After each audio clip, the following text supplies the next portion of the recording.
तो दोस्तों फाइनली आज मैं आपके लिए लेकर आया हूँ गाइस केमिस्ट्री की very very most important OT. तो गाइस आपको मैं पूरी की पूरी ओटी बताने वाला हूँ गाइस। आपका इनमें से एक भी ओटी बाहर नहीं जाने वाला है, ठीक है।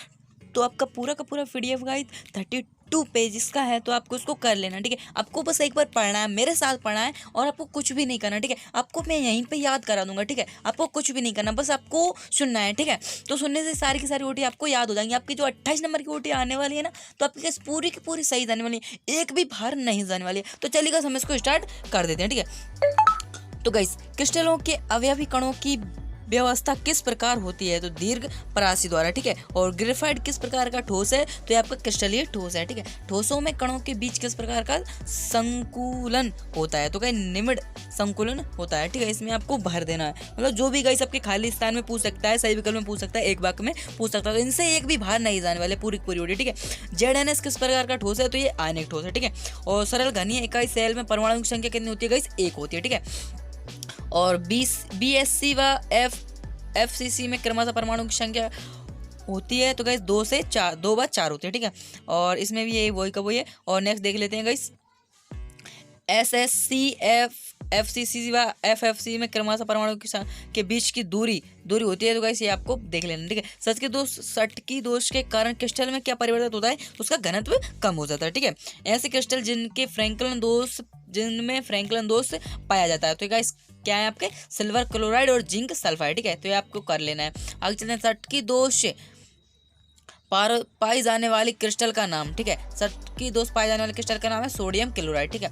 और धातु अधिकांश दोष में वे रिक्तियां जो इलेक्ट्रॉनों द्वारा भरे जाते हैं क्या कहलाते हैं? एफ केंद्र कहलाता है। तो कैसे ये एफ केंद्र आपकी परिभाषा पूछ सकता है, तो एफ केंद्र की परिभाषा क्या हो जाएगी कि धातु अधिकतर दोष में वे रिक्तियां जो इलेक्ट्रॉन भरे जाते हैं, तो उनको एफ केंद्र कहते हैं, ठीक है।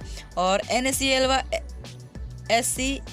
SCCl के बीच धनात्मक व ऋणात्मक धनायन व ऋणायन के बीच समन्वय अनुपात होता है, तो कितना होता है? 6.6 व 8.8, ठीक है, मतलब 8:8, ठीक है।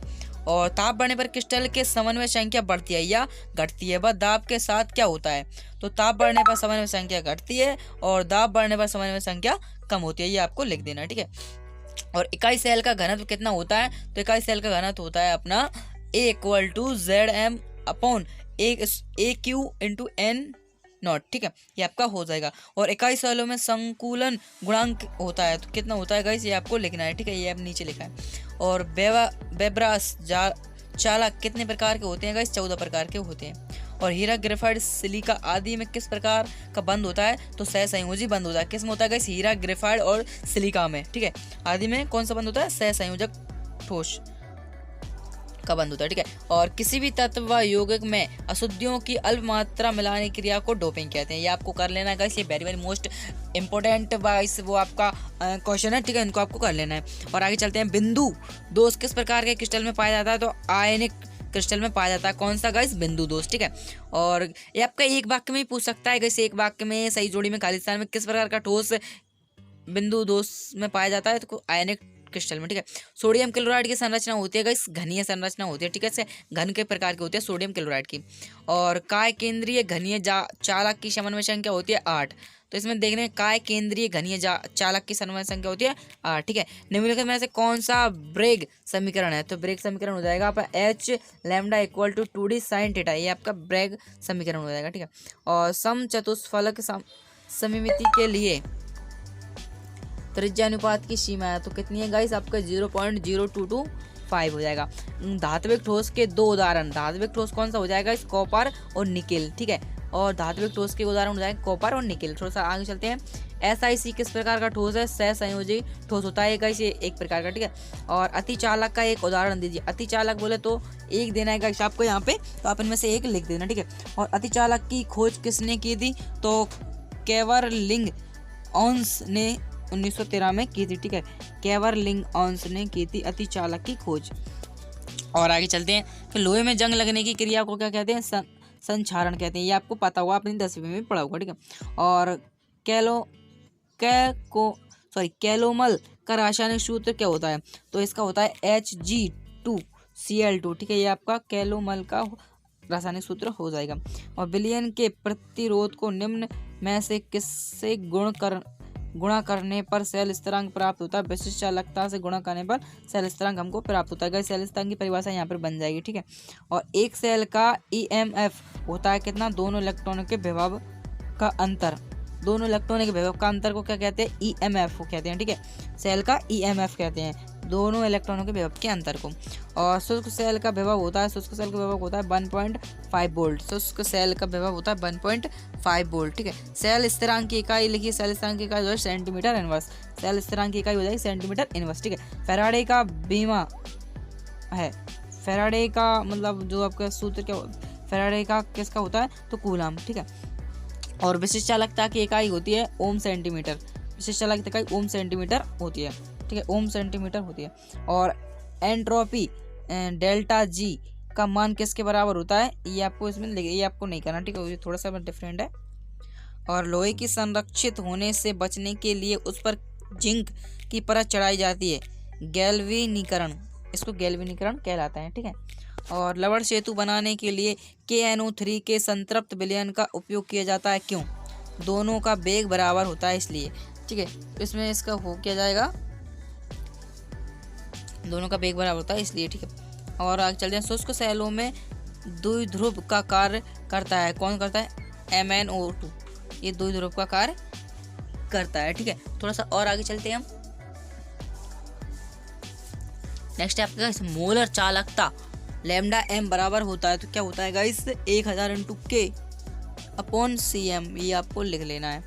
और एसिटिक अम्ल किस प्रकार का विद्युत अपघट्य होता है, दुर्बल विद्युत अपघट्य होता है, कौन, एसिटिक अम्ल होता है दुर्बल विद्युत अपघट्य, ठीक है। हाइड्रोजन इलेक्ट्रॉन के मानक विभव का मान कितना होता है, 0 होता है, का मान 0 होता है। फैराडे के विद्युत अपघट्य का प्रथम नियम क्या है, W = T, W = T, ठीक है, समानुपाती T। और एक फैराडे बराबर कितने कूलाम होता है, तो 96,500 कूलाम होता है। एक फैराडे बराबर कितना कूलाम होता है, 96,500, ठीक है। ननस समीकरण का गणितीय रूप लिखिए, ननस समीकरण का गणितीय रूप = E' +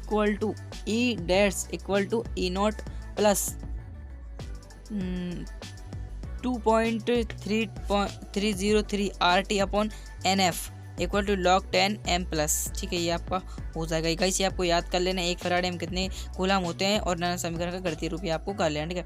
प्रतिरोधकता की इकाई क्या है, ओम सेंटीमीटर। प्रतिरोधकता की इकाई ओम सेंटीमीटर होता है, ठीक है।